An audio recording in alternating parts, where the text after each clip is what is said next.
लेकिन आज सबसे बड़ा सवाल यह है कि क्या दिल्ली पुलिस ने जंतर मंतर को प्रदर्शनकारियों के लिए बंद कर दिया है। सोशल मीडिया पर कुछ ऐसी तस्वीरें वायरल हो रही हैं जिनमें यह दिखाई देता है कि जंतर मंतर पर लगाए गए लोहे के बैरिकेड्स को वेल्डिंग करके आपस में जोड़ दिया गया है। दावा है कि सरकार को ऐसी आशंका है कि कॉकरोच जनता पार्टी फिर से आंदोलन शुरू कर सकती है, जिसके कारण पुलिस पहले ही ऐसी तैयारी कर रही है कि कोई बड़ा प्रदर्शन ना हो सके। हालांकि ये दावा कितना सही है, इसकी पुष्टि करने के लिए हमारी टीम खुद जंतर मंतर पर पहुंची। वहां जाकर हमें 3 बातें समझ में आई हैं। पहली बात, ये दावा सही है कि कई बैरिकेड्स को वेल्डिंग करके आपस में जोड़ा गया है ताकि उन्हें आसानी से गिराया या तोड़ा ना जा सके। दूसरी बात, जंतर मंतर पर अब भी बड़ी संख्या में दिल्ली पुलिस और रैपिड एक्शन फोर्स के जवान तैनात है, यानी सुरक्षा व्यवस्था पहले की तरह अब भी कड़ी बनी हुई है। और तीसरी बात, आंदोलन खत्म हुए कई दिन हो चुके हैं, लेकिन वहां लगाए गए सीसीटीवी कैमरे, लाउड स्पीकर्स और जो दूसरे अस्थायी सुरक्षा इंतजाम है वो अब भी हटे नहीं है। यानी ये तीनों बातें पूरी तरह सही है। लेकिन इन्हीं सारी बातों के बीच दिल्ली पुलिस ने खुद सामने आकर यह कहा है कि जंतर मंतर को किसी भी विरोध प्रदर्शन और धरने के लिए बंद नहीं किया गया है। दिल्ली पुलिस का कहना है कि जंतर मंतर आज भी विरोध प्रदर्शन के लिए खुला है। पहले की तरह अब भी पुलिस की अनुमति लेकर कोई भी वहां जाकर प्रदर्शन किया जा सकता है और मौजूदा नियमों के मुताबिक एक समय में करीब 1000 लोगों को जंतर मंतर पर विरोध प्रदर्शन की अनुमति दी जा सकती है। यानी ये दावा सही नहीं है कि जंतर मंतर को जेनजी युवाओं के विरोध प्रदर्शन के कारण अब हमेशा के लिए बंद कर दिया गया है। यहां ये भी समझिए कि अगर जंतर मंतर विरोध प्रदर्शन के लिए खुला है तो पुलिस ने वहां 8 फीट ऊंचे बैरिकेड्स क्यों लगाए हैं और उन्हें इस तरह वेल्डिंग से क्यों जोड़ा गया है। पुलिस का कहना है कि 20 जुलाई को हुए हंगामे में कई बैरिकेड्स टूट गए थे और इसलिए उनकी मरम्मत कराई गई है। दूसरा, जिन बैरिकेड्स पर आपत्तिजनक नारे और प्रधानमंत्री नरेंद्र मोदी के खिलाफ अपशब्द लिखे गए थे उन्हें दोबारा ठीक किया गया है, पेंट किया गया है। और तीसरा, इन बैरिकेड्स को वेल्डिंग से जोड़ने की व्यवस्था नई नहीं है और ये पहले भी होता रहा है। 20 जुलाई के आंदोलन में जब प्रदर्शनकारियों ने बैरिकेड्स को गिराने की कोशिश की थी तब भी कई जगह इन्हीं बैरिकेड्स को वेल्डिंग से जोड़कर मजबूत किया गया था। पुलिस का कहना है कि इसका मकसद किसी आंदोलन या विरोध प्रदर्शन को रोकना नहीं, बल्कि भीड़ को नियंत्रित करना और कानून व्यवस्था बनाए रखना है। और ये जरूरी क्यों है, उसके लिए अब आप इन तस्वीरों को जरा देखिए। अब तक यही कहा जा रहा था कि 20 जुलाई को दिल्ली पुलिस ने प्रदर्शनकारियों को संसद भवन की ओर बढ़ने से रोक दिया था, लेकिन हमारी जांच में मिले 5 अलग अलग सीसीटीवी कैमरों के फुटेज एक अलग तस्वीर दिखाते हैं। इन फुटेज में साफ दिखाई देता है कि उस दिन बड़ी संख्या में प्रदर्शनकारी संसद भवन के चारों ओर मौजूद अलग अलग रास्तों तक पहुंच गए थे और कई जगहों पर उनकी दूरी जो है वो संसद भवन से सिर्फ 100 मीटर रह गई थी। इनमें भी सबसे अहम फुटेज रेल भवन के पास सेल्फी पॉइंट इलाके का है। यहां बड़ी संख्या में प्रदर्शनकारी मौजूद थे, उनके पीछे संसद भवन साफ नजर आ रहा था, यानी प्रदर्शनकारी संसद के बहुत करीब थे। इसके अलावा दूसरे कैमरा जो वहां पर है उनके फुटेज में भी ट्रांसपोर्ट भवन और आसपास के इलाके जितने हैं उनमें प्रदर्शनकारी दिखाई देते हैं।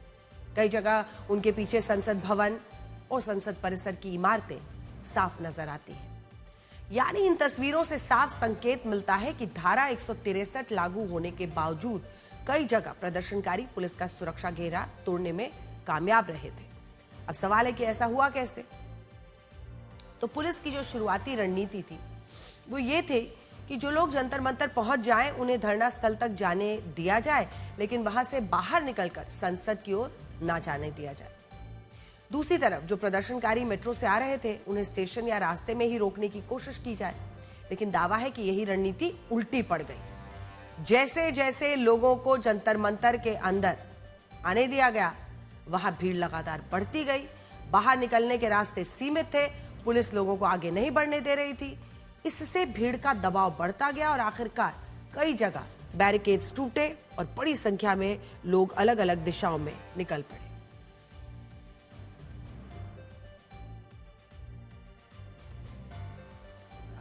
ये भी दावा है कि जिन प्रदर्शनकारियों को मेट्रो स्टेशन के बाहर रोका गया था।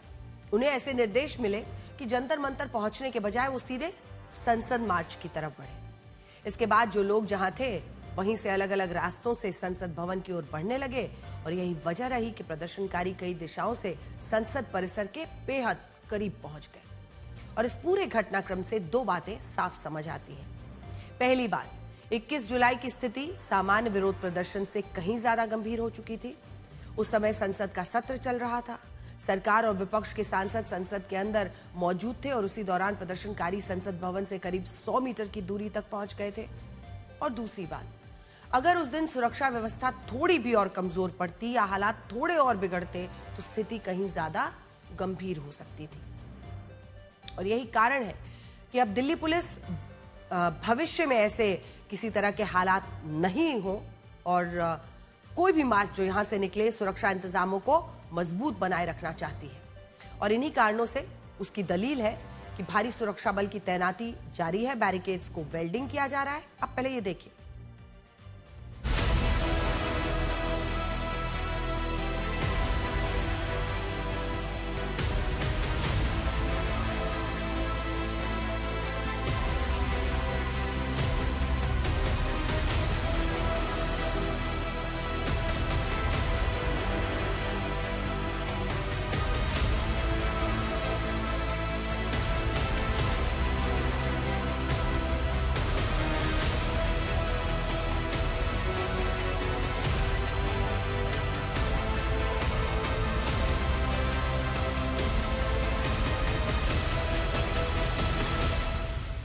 इस वक्त जंतर मंतर के बाहर की तस्वीरें हैं जहां रैपिड एक्शन फोर्स अभी भी डिप्लॉयड है और उनके पीछे अगर आप देखें तो ये बड़े बड़े विशालकाय जो बैरिकेड्स हैं ये अब यहां पर लगा दिए गए हैं। ये पिछले कई सालों से ऐसे बैरिकेड्स यहां पर नहीं लगे थे। ये बैरिकेड्स आखिरी बार जो देखा गया था वो किसान आंदोलन के टाइम पर दिल्ली के बॉर्डर्स पे लगे हुए दिखाई दिए थे, लेकिन इस वक्त आप देखें तो जंतर मंतर पर भी इस तरह के बैरिकेड्स जो एंट्री पर हैं। इसके अलावा जो एक नई चीज इस वक्त दिखाई दे रही है जंतर मंतर पे वो है इन बैरिकेड्स का आपस में वेल्ड होना।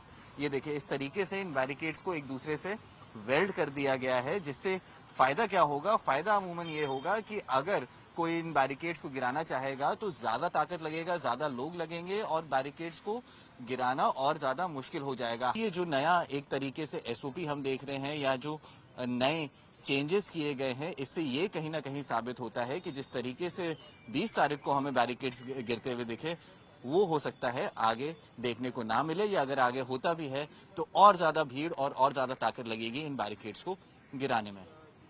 वीडियो जर्नलिस्ट प्रदीप गुप्ता के साथ अंशुल सिंह, आज तक। इस सब के बीच सीआरपीएफ यानी सेंट्रल रिजर्व पुलिस फोर्स के डायरेक्टर जनरल ज्ञानेंद्र प्रताप सिंह का एक बहुत बड़ा बयान आया है। उन्होंने अपने जवानों और अधिकारियों से कहा है कि ड्यूटी निभाते समय अगर वो ईमानदारी और नियमों के तहत कोई फैसला लेते हैं या कोई कार्रवाई करते हैं तो उन्हें डरने या हिचकिचाने की जरूरत नहीं है। अगर इसके लिए जिम्मेदारी या जवाबदेही तय करने की जरूरत पड़ी तो उसे वो खुद स्वीकार करेंगे और जवानों पर इसे नहीं डाला जाएगा, यानी इसकी आंच जवानों तक नहीं जाएगी। यह बयान इसलिए अहम है क्योंकि दिल्ली में हुए आंदोलन के दौरान रैपिड एक्शन फोर्स की कार्रवाई और पैलेट गन के इस्तेमाल को सीआरपीएफ पर कई सवाल जिसकी वजह से उठाए गए और संसद में भी विपक्ष इस पर खूब सवाल उठा रहा है। और ऐसे में सीआरपीएफ के महानिदेशक ने खुद सामने आकर कह दिया है कि अगर अच्छी नीयत से कोई कार्रवाई हुई है तो उसकी जवाबदेही वो लेने के लिए तैयार रहेंगे। सुनिए। मैं बल के महानिदेशक, बल के प्रमुख के रूप में आप सभी को यह विश्वास दिलाना चाहता हूं, चाहे हमारी ऑपरेशनल बटालियंस हों, चाहे हमारी लॉ एंड ऑर्डर की यूनिट्स हों, आप सभी राष्ट्रहित में, जनहित में, बल हित में जो भी निर्णय लेते हैं, जो भी एक्शन लेते हैं जो कि बोनाफाइड डिस्चार्ज ऑफ ड्यूटी में है, उन सभी निर्णयों का और उन सभी एक्शंस का संपूर्ण रूप से बल के प्रमुख के रूप में दायित्व मेरा है। आप अपना काम निर्भय होकर करते रहें। जहां भी जो भी दायित्व लेना होगा वह संपूर्ण रूप से मैं महानिदेशक के तौर पर लूंगा।